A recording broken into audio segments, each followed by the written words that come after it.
નમસ્કાર દોસ્તો, શ્રીજી ક્લાસીસમાં તમારું સ્વાગત છે. જો તમે અમારી ચેનલ પર નવા હોય, તમારી ચેનલને સબસ્ક્રાઇબ કરો, અમારો વિડીયો ગમે તેને લાઈક કરો અને તમારા મિત્રો સાથે શેર કરો. આજે આપણે જોશું ધોરણ 8 સેમ 2 ઇંગ્લિશની અંદર યુનિટ 3 છે એ ઓ આઉચ. એની આપણે એક્ટિવિટી 2 જોઈએ. એક્ટિવિટી 1 છે એનો વિડીયો આપણી ચેનલ પર મૂકી દીધો છે. હજુ સુધી જે લોકોએ નથી જોયો એ જોઈ લેજો. Read and understand the dialogue. હવે આપણે એનો પહેલો ડાયલોગ જોઈએ. મધર અને રમેશ વચ્ચેનો સંવાદ છે. Mother: Ramesh, here is your new T shirt. Mother શું કહે છે કે રમેશ, આ તારું નવું ટી શર્ટ છે. Ramesh: that's nice, thank you. સરસ, આભાર. Mother: are you happy? તું ખુશ છે? રમેશ: યસ આઈ એમ. હા, હું ખુશ છું.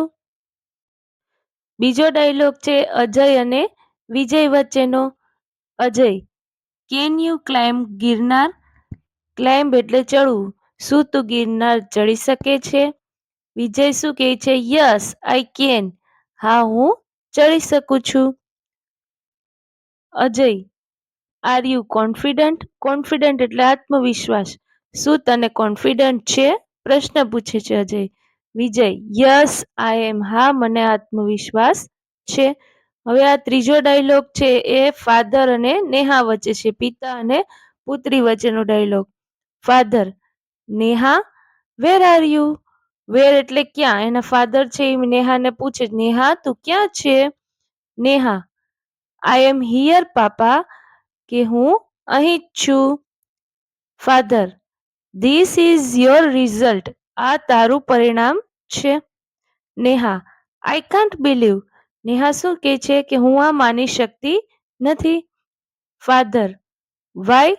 શા માટે? કેમ નથી માની શકતી? Neha: I guessed less mark. Neha એમ કહે છે કે મેં તો કે ઓછા ગુણની અપેક્ષા કરી હતી. હવે આપણે ચોથો ડાયલોગ જોઈએ છે સલીમ અને જોસેફની વચ્ચે છે. શું કહે છે એમાં? Joseph: have you seen that film? એમ પૂછે છે કે જોસેફ, તે પહેલી, ધેટ એટલે પહેલું, તે પહેલી ફિલ્મ જોઈ છે? પ્રશ્ન પૂછે છે. જોસેફ કહે છે યસ આઈ હેવ. હા, મેં જોઈ છે. Salim: what's your opinion? Opinion એટલે અભિપ્રાય. તો તારો શું અભિપ્રાય છે એ મૂવી વિશે? Joseph: I was bored. Board એટલે કંટાળો આવવો. કે હું છે એ મૂવી જોઈને કંટાળી ગયો તો. સલીમ: વાય? એટલે કેમ, શા માટે? એવી રીતે પૂછે છે કે શા માટે કંટાળી ગયો તો. Joseph: there were many scenes of fighting. કેમ કે તેમાં લડાઈના ઘણા બધા સીન્સ એટલે ઘણા બધા દ્રશ્યો હતા. Salim: it's your view. આ તારો મત છે. હવે આપણે જોઈએ activity 3. Here some smiley. Write a proper word under each smiley. અહીં કેટલીક સ્માઇલી આપી છે. દરેક સ્માઇલીની નીચે યોગ્ય શબ્દ આપણે લખવાનો છે. The word R given below in the brackets. શબ્દ છે એ કૌંસમાં આપેલા છે. અહીંયા કૌંસમાં શબ્દ આપ્યા છે એમાં જ્યાં જે સ્માઇલીને અનુકૂળ આવતા હોય એ શબ્દો આપણે લખવાના છે. પેલા એની માહિતી મેળવીએ કે આ શબ્દને શું ગુજરાતી થાય તો કે સેટિસ્ફાઈડ એટલે સંતુષ્ટ.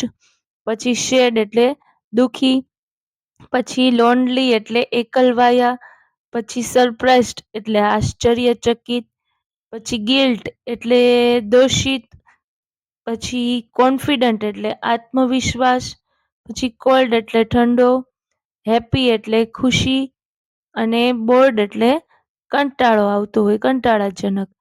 હવે આપણે આ ચિત્રમાં જોઈ શકીએ કે પેલું ચિત્ર છે એ ખુશ મિજાજનું સ્માઇલી છે. તો એમાં આવશે હેપી કે ખુશ છે. પછી બીજું છે કોલ્ડ એટલે એકદમ ઠંડુ. પછી આ ત્રીજું સ્માઇલીનું ચિત્ર છે એ ગિલ્ટી એમાં એટલે છે ઈ દોષિત. પછી આપણે અહીંયા નીચે જોઈ શકીએ છીએ એકદમ સંતુષ્ટ દેખાય છે આ ચિત્ર, એટલે અહીંયા આવશે સેટિસ્ફાઈડ એટલે સંતુષ્ટ. પછી આ છે એને કંટાળો આવે એવું સ્માઈલી બતાવે છે, તો અહીંયા આવશે બોર્ડ. પછી આ છે એ એકદમ આશ્ચર્ય અનુભવતો હોય એવું લાગે છે આ સ્માઈલી જોઈને, એટલે અહીંયા આવશે સરપ્રાઈઝડ. પછી આપણે આગળ જોઈએ જે આ એકલવાયો લાગે છે, એટલે અહીંયા આવશે લોનલી. પછી આ સ્માઈલી જોઈને આપણે લાગે છે કે ખુશ છે, એકદમ આત્મવિશ્વાસ છે, એટલે અહીંયા આવશે કોન્ફિડન્ટ. પછી છેલ્લું છે ઈ સ્માઈલી થી આપણે ઉદાસ ચહેરો દેખાય છે, એટલે ઉદાસીનો ભાવ વ્યક્ત કરે છે, એટલે અહીંયા આવશે દુખી. આપણે આજે એક્ટિવિટી 2 અને 3 જોયા. હજુ સુધી જો તમે અમારી ચેનલને સબસ્ક્રાઇબ નથી કરી તેને સબસ્ક્રાઇબ કરો, અમારો વિડીયો ગમે તો એને લાઈક કરો અને તમારા મિત્રો સાથે શેર કરો.